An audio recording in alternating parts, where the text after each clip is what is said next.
Assalamualaikum warahmatullahi wabarakatuh. Puji syukur kita panjatkan kehadirat Allah Subhanahu wa Ta'ala. Sholawat serta salam kita haturkan kepada Rasulullah Muhammad SAW, karena dengan kasih sayangnya kita bisa berjumpa dan ketemu di channel ini. Anda menemukan channel ini bukanlah hal yang kebetulan, tetapi karena tarikan energi, keselarasan antara Anda dan saya, dan semua adalah pasti karena kehendaknya. Di bagian sebelumnya kita belajar tentang siapa diri sejati kita, siapa yang bertanggung jawab akan tugas yang diberikan. Maka kali ini kita akan membahas kenapa ruh dan jiwa itu sesuatu hal yang sangat penting dan saling terkait supaya kita bisa menjalankan tugas dan bisa mempertanggungjawabkannya serta pulang atau kembali kepada Sang Maha Ruh. Di surat Al-Isra ayat 36, janganlah engkau mengikuti sesuatu yang tidak kau ketahui. Kenapa? Sesungguhnya pendengaran, penglihatan, dan hati nurani, semua itu akan diminta pertanggungjawabannya. Jadi awalnya kita ini adalah ruh. Ketika sudah dikasih wadah, kemasan jasmani, saat masih bayi, panca indera kita belum begitu berfungsi secara maksimal. Disitulah bayi masih belum memiliki keinginan. Balita pun juga demikian, dia belajar, masih explore ya, belajar. Makanya kenapa kebahagiaannya atau surganya bayi, surga yang dia rasakan yaitu dekat dengan ibunya, digendong, minum susu, bermain-main, makan permen. Itu surga bagi dia, bahagianya luar biasa. Surga yang dia rasakan, jiwanya masih bersih, ruhnya masih tersambung akan Tuhan. Tidak ada terpikir hal-hal yang berat, bahkan ketika situasi bahaya, dia saja tidak ngerti.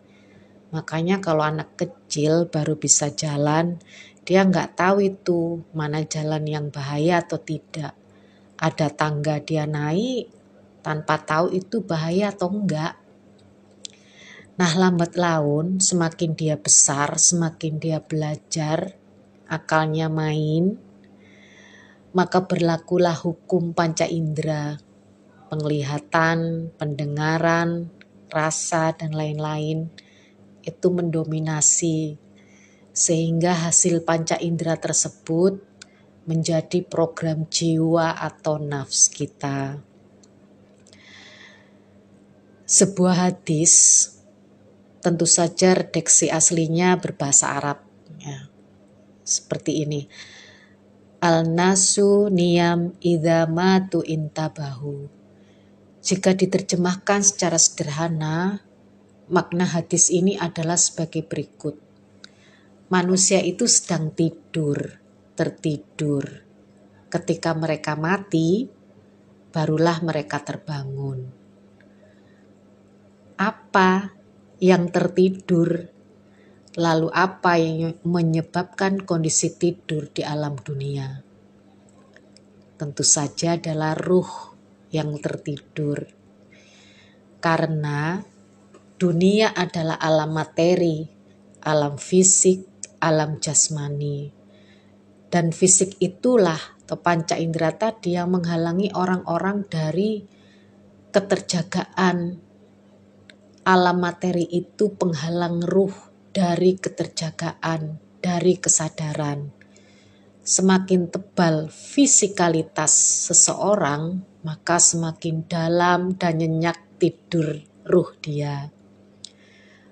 Seperti ini sulit dibangunkan dan disadarkan. Sangat asik dan terlena dalam ketidaksadaran mereka. Sebaliknya, ketika fisikalitasnya tipis, minim, maka dalam kondisi tidur pun ia bisa merasakan kesederhanaan dan keterjagaan. semakin tipis dan minim lagi, maka semakin bagus pula tingkat keterjagaannya. Dalam kaitan inilah Nabi Muhammad SAW pernah menyatakan, kedua mataku tidur, tetapi hatiku tidak. Ini untuk menggambarkan bahwa dalam kehidupan yang disebut sebagai tidur itu pun, seseorang bisa menghidupkan hatinya, ruhnya agar tetap terjaga. Bagaimana ruhnya agar tetap bangun, hidup dan terjaga? Kembali lagi nih. Jadi dulu di alam arwah, semua ruh bersaksi atas ketuhanan zat yang tak terhingga. Tuhan dalam ayat Al-Quran disebutkan mengenai kesaksian mereka. Qalu bala syahidna. Mereka berkata, ya kami bersaksi. Mereka bukan hanya mengetahui namun juga menyaksikan kebenaran dan realita yang sesungguhnya. Kebenaran tersingkap tanpa penghalang, tanpa hijab. Begitu mereka menjadi makhluk fisik biologis di dunia, terlahir ke alam materi, mereka tidak tahu apa-apa lagi. Mereka lupa semua yang telah disaksikannya di alam ruh, sehingga untuk mengetahuinya lagi mereka harus belajar, mencari dan berupaya menemukan kembali. Jadi nanti kita bahas di part reinkarnasi ya. Nah, sebagian dari yang diketahui lagi di alam materi ini bisa jadi benar-benar kebenaran yang sesungguhnya, bisa jadi juga palsu. Itulah sebabnya manusia memerlukan media dan bimbingan untuk menemukannya, membangkitkan, membangunkan ruhnya. Sebagian ada yang mencoba menemukan hanya melalui akalnya, sebagian lagi melalui wahyu dari nabinya, dan sebagian lagi melalui keduanya, akal dan wahyu. Karena baik akal dan wahyu sebenarnya bisa beriringan dan menemukan kebenaran yang satu. Keduanya bahkan saling menguatkan. Nabi bahkan mengungkapkan bahwa agama adalah akal. Tidak beragama orang yang tidak berakal. Maka jika manusia ingin membangunkan ruhnya atau membuatnya terjaga atau mengaktifkannya, maka harus ada pengaktifan ruh yang dalam bahasa Arabnya adalah baiat. Sebagaimana Quran surat Asy-Syura ayat 52. Dan demikianlah kami wahyukan kepadamu wahyu Al-Quran dengan perintah kami. Sebelumnya kamu tidaklah mengetahui apakah Alkitab dan tidak pula mengetahui apakah iman itu.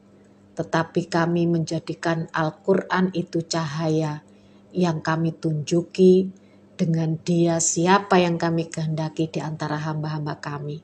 Dan sesungguhnya kamu benar-benar sesungguhnya kami benar-benar memberi petunjuk kepada jalan yang lurus. Selain itu, baiat atau pengaktifan ruh terjadi pada Nabi Muhammad SAW. Jadi sebelum peristiwa Isra Mi'raj, ya, pada suatu malam Nabi Muhammad SAW berada di Hijr Ismail dekat Ka'bah. Saat itu beliau sedang berbaring. Tiba-tiba saja malaikat Jibril, Mikael dan Israfil datang menghampiri Nabi Muhammad. Mereka kemudian membawa Nabi Muhammad ke arah sumur Zam-Zam. Setibanya di sana mereka merebahkan tubuh Nabi Muhammad untuk dibelah dadanya oleh Jibril. Ketika dada beliau dibelah, malaikat Jibril mengeluarkan hati Rasulullah Nabi Muhammad dan membasuhnya dengan air Zam-Zam sebanyak 3 kali. Setelah itu didatangkan satu nampan emas yang dipenuhi dengan hikmah dan keimanan. Jadi intinya baiat adalah diaktifkan ruhnya, dibersihkan dulu dari kotoran-kotoran hati atau kolbu ya.